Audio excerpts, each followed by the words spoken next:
कोई निजी गुफ्तगू नहीं है, मैं तो बस निकल रहा था। कोई निजी गुफ्तगू तो नहीं?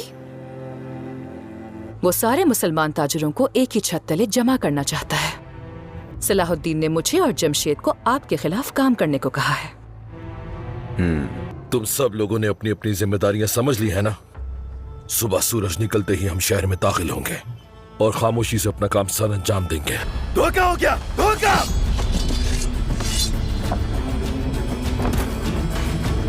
समझाया था तुम्हें, अब सलीबी ताजिरों और सिपाहियों के काहिरा छोड़ने तक कैदी हो तुम मेरे। सलाहुद्दीन उस कपड़े को आग लगाने की तैयारी कर रहा है जो हम बेचने के लिए लाए हैं। या खुदा।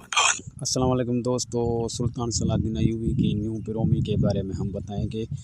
सुल्तान सलाहुद्दीन को अपनी मोहब्बत होने वाली हो गई है और सलेबियों का यही प्लान बना रहे हैं कि हम ऐसा काम करेंगे, जब सूरज नहीं निकलेगा तो हम उन लोगों के ऊपर हमला करेंगे। मगर ये धोखा होगा क्योंकि ये सारी इन्फॉर्मेशन सलाहुद्दीन को पता होती है। वैसे ही जैसे ही वो हमला करने की कोशिश करते तो सलाहुद्दीन वहीं से ही तलवार एक सलेबी के कंधों पे रख देता है।